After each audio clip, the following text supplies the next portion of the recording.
नमस्कार दोस्तों। कृष्णा सीरियल शुरू हो गया है। 3 तारीख यानी 3 मई रात 9 बजे से 1 घंटे का ये सीरियल शुरू हुआ है। बहुत ही खूबसूरत अंदाज में 2 एपिसोड अभी तक दिखाए गए।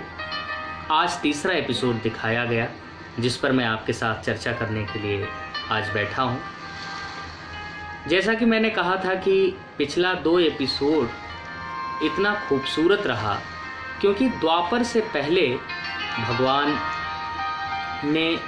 भगवान विष्णु ने कितने अवतार लिए, उन अवतारों में क्या किया, किस राक्षस का वध किया, धर्म स्थापना के लिए प्रभु ने जितनी लीलाएं रची थी उसको बहुत ही खूबसूरत अंदाज में रामानंद सागर ने दिखाया।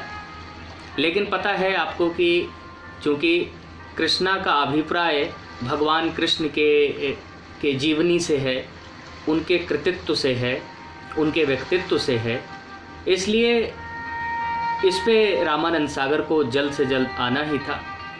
तो आज तीसरा एपिसोड जो दिखाया गया उसमें बहुत खूबसूरत अंदाज में रामानंद सागर ने एक तरीके से द्वापर युग को प्रारंभ किया है। यानी द्वापर युग के प्रथम सोपान की शुरुआत रामानंद सागर ने अपने तीसरे एपिसोड से कर दिया है।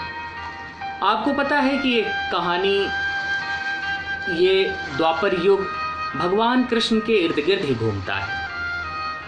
तो अब भगवान कृष्ण अपनी लीला की शुरुआत कहाँ से करते हैं? जाहिर सी बात है कि अब जो तीसरे एपिसोड में दिखाया गया है उसमें दिखाया गया कि मथुरा के महाराज उग्रसेन और उनका पुत्र कंस और कंस की बहन देवकी शादी योग्य हो गई थी, उन्हें शादी करना था। उन्होंने वसुदेव से शादी किया और कंस की सबसे प्यारी बहन थी देवकी। तो कंस ने बड़ी धूमधाम से इस शादी का आयोजन कराया और अपनी बहन को विदा करने की वेला में बहुत ही भव्यता और दिव्यता के साथ विदा करने की शुरुआत की। तभी आकाशवाणी हुई कि हे कंस, जिस बहन को तुम इतने शान से विदा कर रहे हो, उसी के 8वें संतान से तुम्हारी मृत्यु होनी है। यह सुन के कंस पागल सा हो गया, परेशान हुआ, विक्षिप्त हो गया और उसे मौत के डर ने इतना लाचार और विह्वल कर दिया, व्यथित कर दिया कि उसने देवकी की हत्या करने की ठान ली। सोचिए, इस एपिसोड को रामानंद सागर ने बहुत ही खूबसूरती से दिखाने की कोशिश की है। ऐसा लगता है कि रामानंद सागर को उस दौर में कोई जल्दी नहीं थी। जिस तरीके से अभी के सीरियल आ रहे हैं उसमें तमाम ऐसा लगता है कि बिल्कुल जल्दबाजी में है। जितने भी सीरियल अभी धार्मिक आए हैं उसमें हर किसी को जल्दबाजी रहती है। लेकिन जब आप रामानंद सागर का ये कृष्णा देखेंगे तो आपको लगेगा कि रामानंद सागर उस डेप्थ को, उस गहराई को छूना चाहते हैं जो ईश्वर की महिमा को बताता है। ईश्वर की बहुत करीब ले जाने की कोशिश करते हैं रामानंद सागर। तो तीसरे एपिसोड के जो भी संवाद हैं देवकी और वसुदेव के बीच में, महाराजा उग्रसेन और कंस के बीच में, कंस और वाणासुर के बीच में, ये बहुत ही खूबसूरती से दिखाए गए हैं।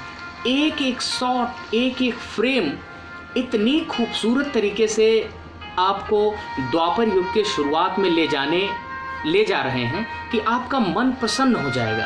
तो मेरा आपसे अनुरोध है कि अगर आपने अभी तक कृष्णा देखना नहीं शुरू किया है तो अब देखना शुरू करिए। अब इस एपिसोड में रामानंद ने दिखाया कि कंस ने देवकी और वसुदेव को बंदी बना लिया है और राजमहल के एक कोने में उनको रखा है, जिसकी पहरेदारी उनके सैनिक कर रहे हैं। जब यह बात महाराजा उग्रसेन को पता चलता है तो बहुत क्रोधित होते हैं और कंस को बुलाते हैं, उनको समझाने की कोशिश करते हैं कि कंस तू क्या कर रहा है, क्यों इस तरीके का अनर्थ कर रहा है तू। जिस बहन को तू अपनी जान से ज़्यादा मानता था उसको आज मौत के घाट उतारने की कोशिश कर रहा है। और वैसे भी मथुरा का राजा मैं हूँ, मेरी जिम्मेदारी है किसको दंड देना है किसको नहीं देना है। इसलिए कंस मैं तुमको आदेश देता हूँ कि तुम जाओ और वसुदेव और देवकी को वहाँ से आज़ाद करो। ये बात कंस को चुभती है, क्योंकि अब महाराज अभी उग्रसेन ही है, तो ये सेनापति की हैसियत से कुछ इस तरीके का निर्णय नहीं ले सकता है। लेकिन उसको मौत की पीड़ा अभी से सताना शुरू कर दी है। इसके लिए वो अपने विशेष मंत्रियों और गुप्तचरों के साथ एक योजना बनाता है। उस योजना के तहत वो अपने मित्र वाणासुर को संपर्क करता है और उनके साथ मिलके महाराजा उग्रसेन की हत्या और सेना को अपने वश में करने की साजिश करता है, जिसके लिए वो मिलता है बाणासुर से और धीरे धीरे बाणासुर अपने सैनिकों को मथुरा में दाखिल करने की योजना पे काम करता है और बताता है कि कैसे हम मथुरा में अपने सैनिकों को गुप्त तरीके से पहुंचाएंगे। क्योंकि कंस आसुरी प्रवृत्ति का व्यक्ति है, तो जरासंध भी उस दौर का एक बहुत आताताई पापी था, तो उसने भी कंस उससे भी मदद मांगता है और कंस को मदद करने के लिए वो तैयार हो जाता है और वो भी अपनी एक सैन्य टुकड़ी मथुरा की ओर भेजता है। तो अभी इस एपिसोड में बहुत खूबसूरत तरीके से कंस की जो प्रथम योजना है उसको दिखाते हैं और इसी बीच देवकी को प्रथम पुत्र कीर्तिमान जन्म लेता है और वसुदेव, जो कि धर्मपरायण माने जाते हैं, अपने वचन से विमुख न हों, इसलिए जब देवकी अपने पुत्र को प्रेम दे रही है